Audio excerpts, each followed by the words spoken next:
lapha njengabanye siqoqwe umusa abantu uNkulunkulu abethanda ukubenza likhuni ubenzile baba likhuni akabenzanga ngoba yini uthi ke uFaro njengoba uFaro belikhuni kangaka mangithi akakhipha abantu bami wenziwe yimi ngoba bengifuna ukunahlukanisela ngifuna ukukhombisa umhlaba wonke ukuthi mina amandla ami angakanani ngikwenzile ke lokho ngamenza wabalikhuni uFaro nina ke uNkulunkulu anithandile wanenzela umusa ningamdumazi konke eniyikho neninako nibokubeka phambi kaNkulunkulu nokukholwa lokwenu aninawo amandla okuziphathela kona ukukholwa lokhu uthi ushembe idwala elibushelelisi liyabehlula abantu uthi idwala elibushelelisi liyabehlula abantu nempela ke abaningi badumalile abaningi bashelelelile kuleli dwala bezethemba nathi sibethemba sibazi ukuthi hawo insizwa kaSibanibani noma inkosikazi ethile noma intombi yasebuthini hayi uphelele lo muntu nami ngathokoza mangaba njengayo kodwa abekho lapha phakathi kwenu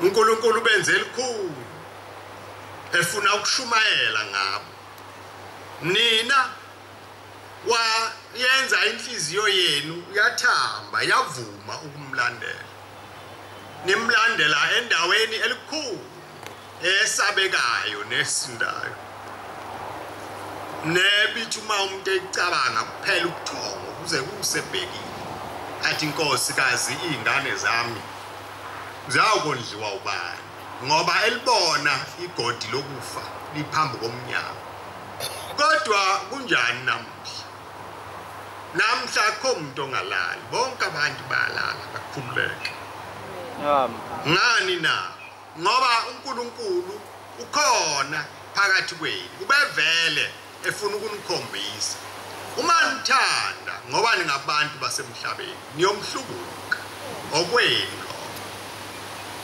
niyomhlubuka uNkulunkulu okwenu kodwa yena uzibabazile phambi kwenu nangani uqobo lwenu nina niuphawu oluphelele lokuzibabaza kaNkulunkulu phambi komhlaba wonke akekho wayazi ukuthi kuyoshala lesisikhathi singakaze silibhicinge igazi ngezandla lethu sibulewe ngabantu kodwa uNkulunkulu kwenzile manje ke uyabuza ke uSolomon uthi njengoba sengila phambi kwakho ke ufunani thina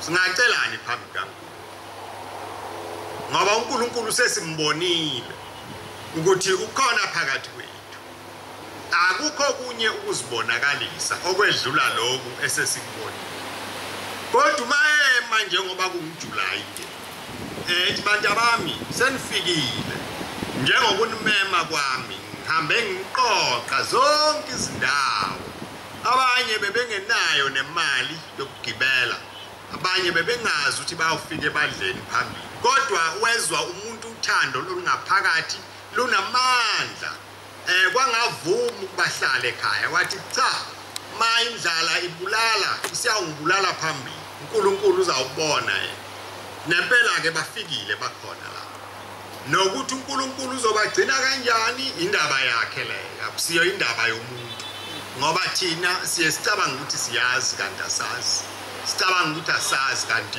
ulwazi uNkulunkulu sesilo ngakho ke ngithi kini umani phambi kaNkulunkulu ningamdumazi uNkulunkulu nicele izinto ezingenamsebenzi uNkulunkulu uyamazi umuntu ongenawo ushukela endlini. Kodwa uma nihamba phambi kwakhe ningaqondi kulula ukuba uNkulunkulu nimcunule.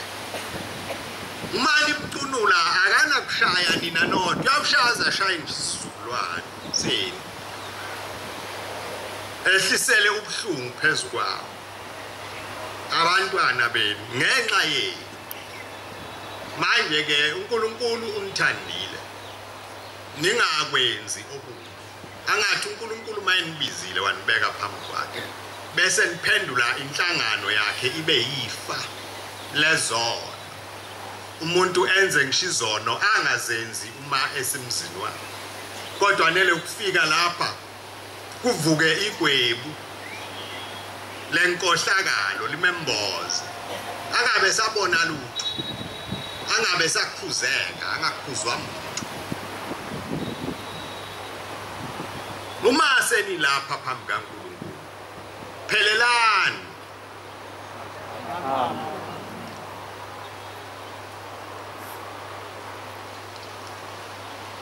Umuntu azifune, alinde ukuze lokhu kuphelela akubone ukuthi manginje angisaphelele.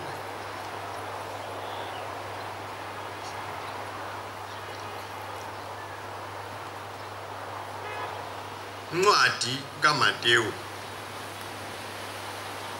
incwadi kaMateyu sahluko samashumi amabili nambili.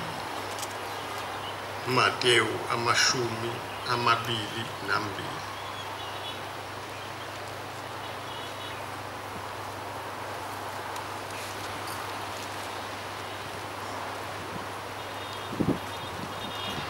Awuqale evesini leshumi.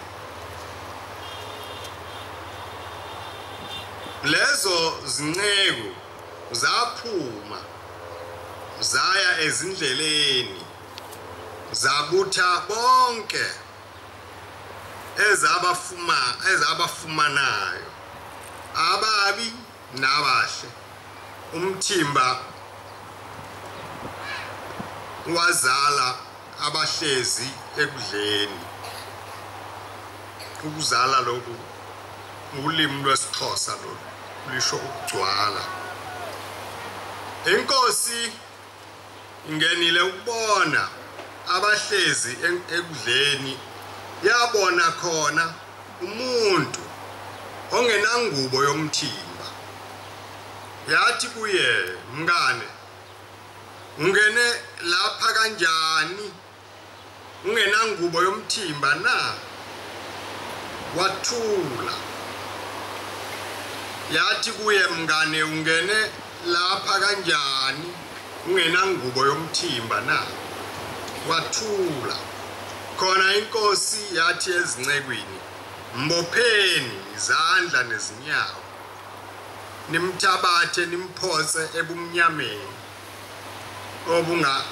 obungaphandle, lapho kukhona ukukhala nokugedla amazinyo.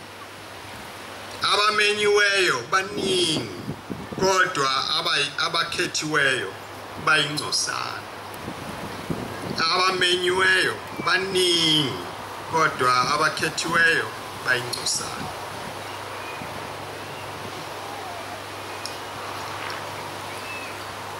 uNkulunkulu uzawufika enze njani phakathi kwethu? Ma lendlu seyigcwele, bakhona yini phakathi kwethu azawuthi mayefika ushembe lapha athi, ngani ungene kanjani lapha phakathi kwamaNazaretha ngoba ingubo yomthimba awuyembethe? Abanye bayembethe ngaphandle, kodwa ngaphakathi ayikho. Yilobo buhlungu obukhona. Ngoba njengoba ngifunda le ncwadi nje, umuntu uzawuqalaza abantu abangayigqokile eNazaretha. Cha, akunjalo. Le ngubo yomthimba uma siyembethe ingaphakathi ilapha izofika itholakale khona ayizukutholakala ngaphandle lo inkosi ezawufika lapha kulomthimba ayizufika ibuke ingaphandle izawufika ibuke ngaphakathi ukhona yini ezawuthi mayifika inkosi yasephakameni imfunyanise engayembethe ingubo yomthimba ibisibuza ngani ungene kanjani lapha ngoba wena awuyembethe ingubo yomthimba na ungcolisa abantu abageziwe ibisithi mbopheni nimlahle ngaphandle lapha khona ukukhala nokugedla kwamazinyo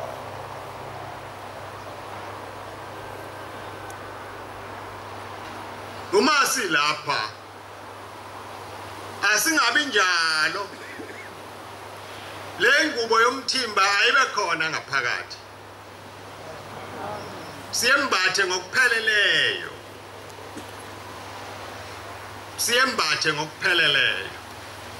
lo muntu akabuzwanga ukuthi ungene kanjani lapha ngoba unezono cha kwathiwa ingubo iphi awuyembethe ngani ingubo yomthimba ngoba abantu ababiziwe la baze edilini elikhulu lasezulwini bonke bembethe ingubo efanayo kodwa wena lapha ngaphakathi kuwe ayitholakali le ngubo unjani wena uhambaphi phunga lakho linjani lezi ndawo hamba kuzo aziyikhumuli le ngubo yomthimba le mcabango yakho injani awu siyeyini umuntu onensolo ngaloku kuhamba esibuni mhlawumbe le nsolo yakho seyikhumulile le ngubo yomthimba wena ucabanga ukuthi uyembethe kodwa mayifika lapha inkosi yasephakameni izawufika ikubone konke okufihliwe nokungaphakathi kwethu okungabonwa ngamehlo abantu lawa asemhlabeni ngoba nalabo abantu ababehleli nalomuntu babengamsoli babengasho lutho kodwa yona inkosi yathi mayingena nje amehlo ayo asehlala kulomuntu ngani ingubo yomthimba na ngene kanjani phakathi kwalaba bantu kunjalo ke ukuhamba kwethu ozosibona uzawubona mina abone ngaphakathi kwami noma ngaba abantu abangiboni yena kodwa uzawufike angibone manje lokuhamba kwenu ukuhamba kosizi nenyembezi ngoba kufuneka siphelele masizophuma isiphiwo sesibusiso esiza kuSolomon uthi uNkulunkulu lokhu kucela kwakho bese ngivele ngikubonile ngoba kuphuma ngaphakathi enhlizweni yakho bekuvele kukhona awuthanga nje ngoba usungibona wawusuyakucela lo cha yinto othe ubopha imithwalo ekhaya wathi Nkosi hamba nami ngiya enhlanganweni kaJulayi ungangishiyi mangifika lapha ungenze ngizwe ungenze ngilalele ungenze ngiyigcine izwi lakho ungenze konke Nkosi okuyalile nami ngigcine ungiphe amandla okuya nasesifuqweni ungiphe amandla okuvuma izono zami ungiphe amandla okuphelela kukho konke okufanele ngiphelele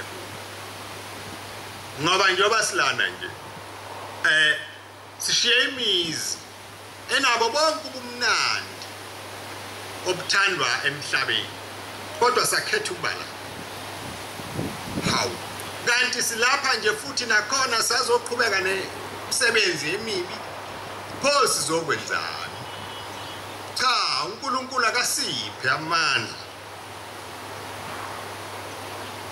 ukuze simelane nomubi olwa nempilo yethu.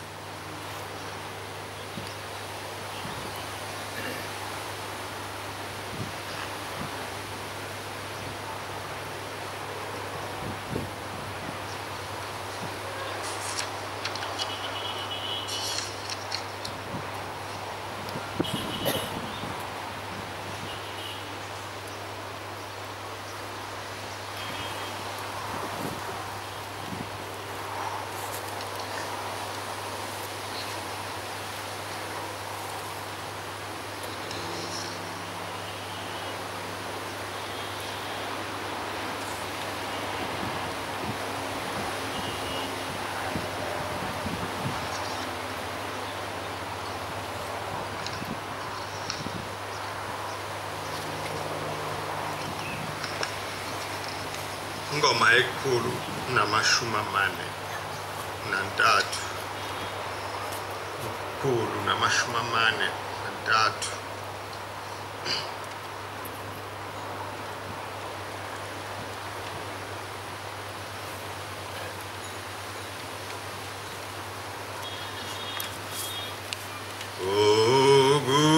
Ukukholwa kwethu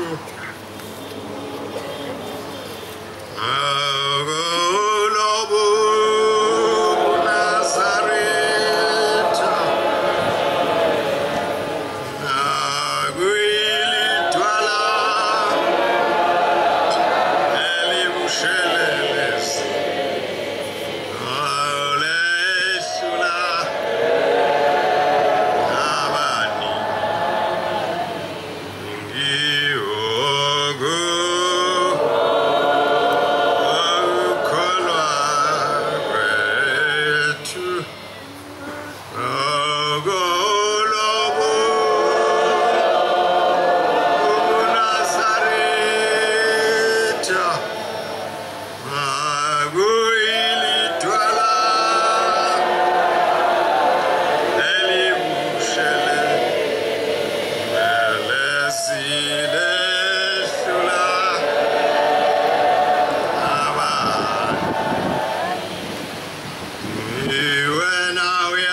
ukubiza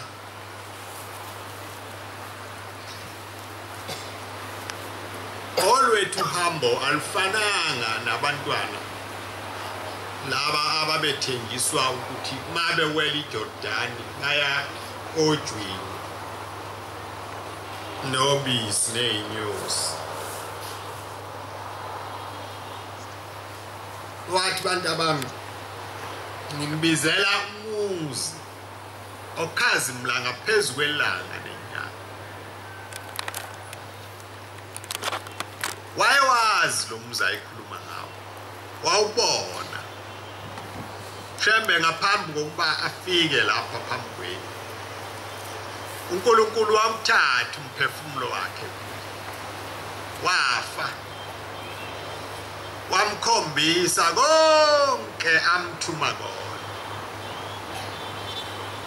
Uma esephapheme lapho wayeselazi lelizwe ahlabelela ngalo, akahlabeleli mhlambe ngento angayazi. Njengoba ethi lo muzi ukhazimla ngaphezu kwelanga nenyanga, wawubona. Wayesethi wozani-ke bantu abami.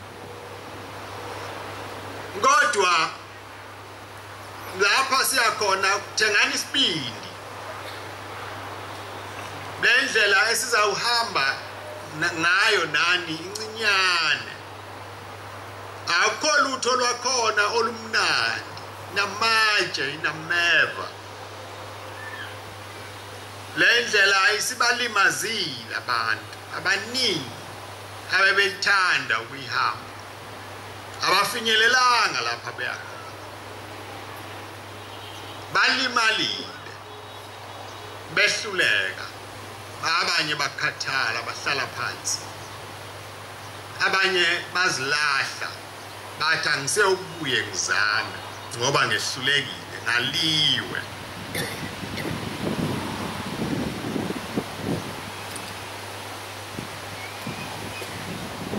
Kodwa futhi ayikho enye indlela esiyaziyo nesesizwile okuthiwa yinhleke yona, kodwa futhi iyakufikisa kulo muzi okhazimla ngaphezu kwelanga nenyanga.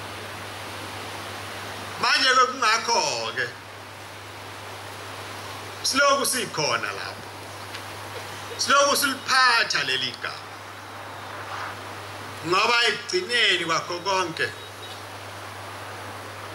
sithanda ukuba uNkulunkulu asihawukele, asenzele umsa. Njengale ncwadi ebengifunda ngayo yabaseRoma, ukuthi uNkulunkulu uyawenza umusa, awenzele umuntu wasemhlabeni. Akatshelwa muntu, akuyi ngogijimayo nothandayo. Mayese wenza lo musa uyawenza. Manje-ke thina njengoba silapha phambi kwakhe, uma singakhohlwa ngesikhathi sonke ukuthi ukuba khona kwethu kungenxa yomusa, uNkulunkulu angasilahlelani. uKristu ukhuluma ngenkosikazi eyayihlushwa ngumuntu, uthi-ke ekugcineni ngabe nikhuleka ngey'khathi zonke, ningayeki, ningadikibali. Abantu imvama yabo bayithanda izinto ezisheshayo, bayithanda izinto ezisheshayo. Kodwa lapha kuloku kuhamba kuyabekezela.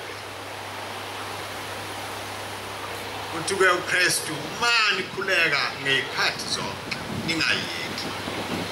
uNkulunkulu wanidala engathunywanga muntu. Akekho umuntu wathuma uNkulunkulu ukuthi adala abantu, wazenzela yena ngokuthanda kwakhe. Manje-ke angasilahla kanjani uma siza kuye ngesikhathi sonke sisibike, Nkosi ngiyahlupheka kanje kanje,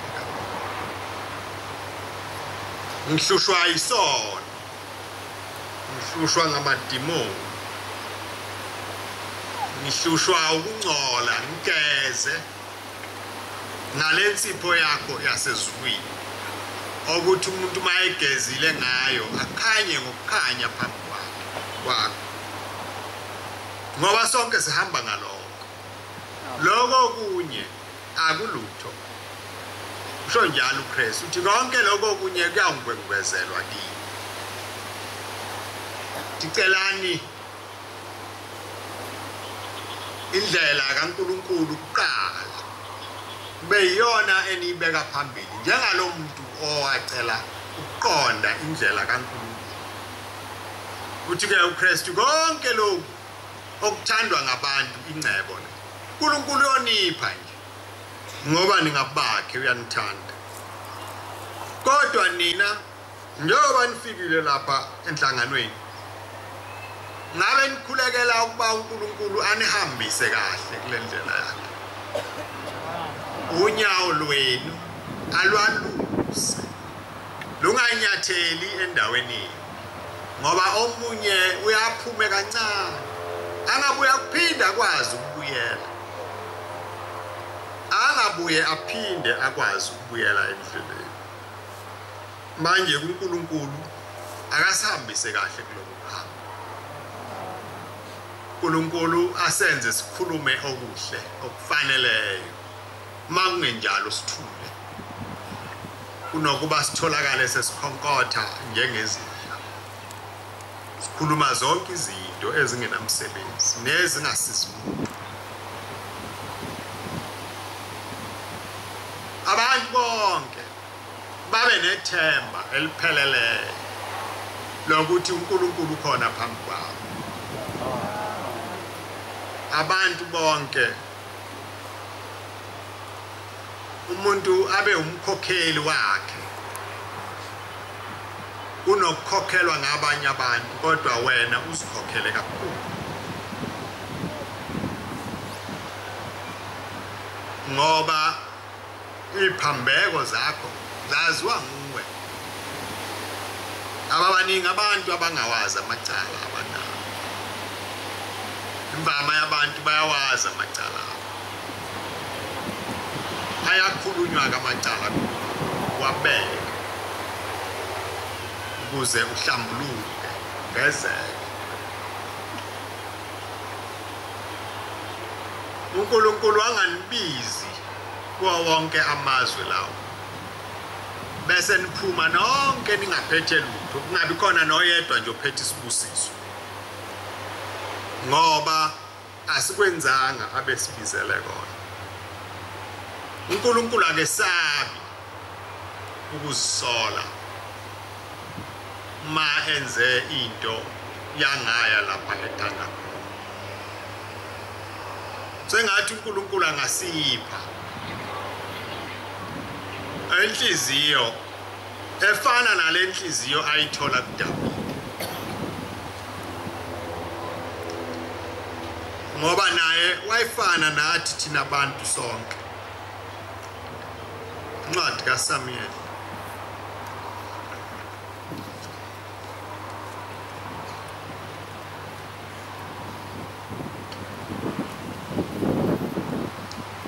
usahluko seshumi nantathu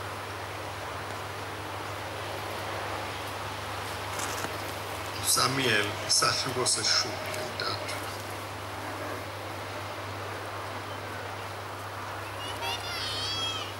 ivesi leshumi nane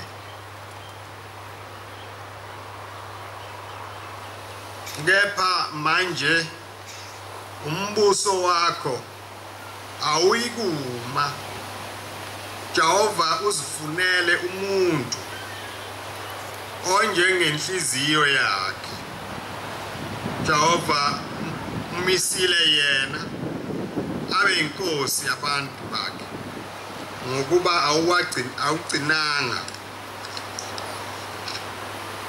lokhu akuyala ngakho kuJehova kepha manje umbuso wakho awuyikuma Jehova uzifunele umuntu onjengenhliziyo yakhe ileli gama engikhuluma ngalo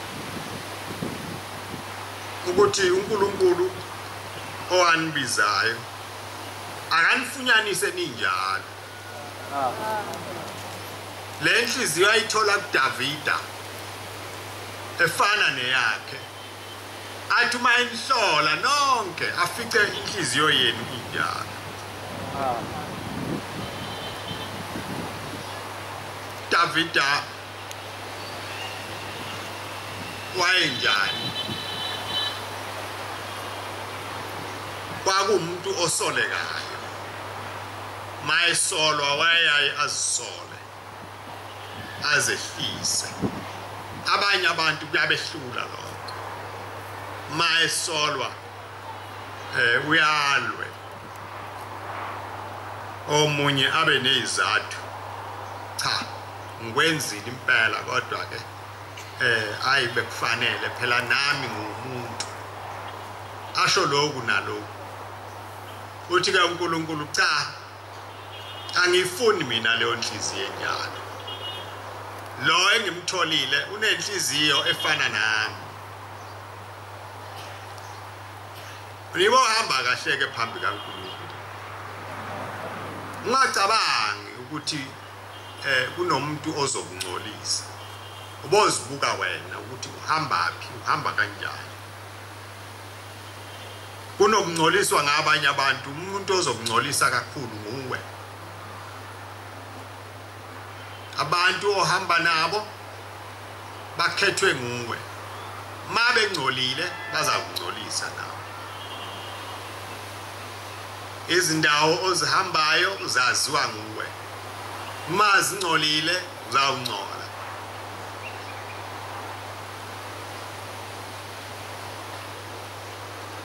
ukuphelela ke phambi kaNkulunkulu iyona nto esizele lapha enhlanganweni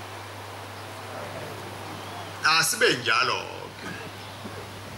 sihlale phambi kaNkulunkulu sithandazele into eyodwa ukuthi inkosi sigcine sihlambulukile sigezekile phambi kwakhe singahlali sibe inhlangano uNkulunkulu mase sihlukana abesethi yonke lenhlangano yenu ayikho ngiyayisula inhlangano ebingekho aniwenzanga lutho olufanele kuyike ngiyaqalekisa uNkulunkulu angakusho lokho ngoba uma kunabantu lapha abaningi abenza okuphambene uNkulunkulu angasibusisa kanjani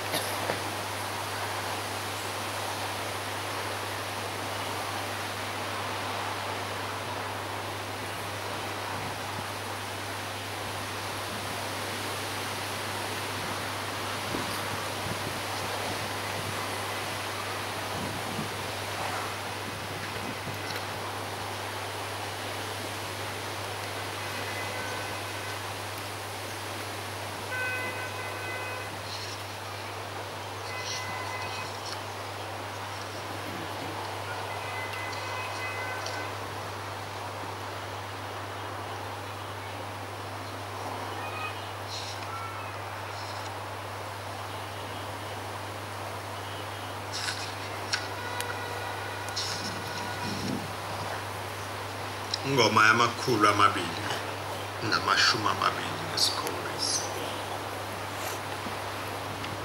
amakhulu amabili namashumi amabili nesikhombisa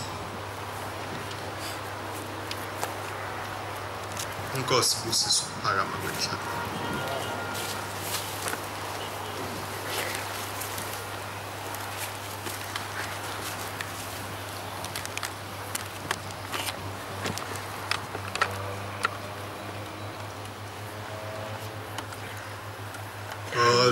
Baba ya uthanda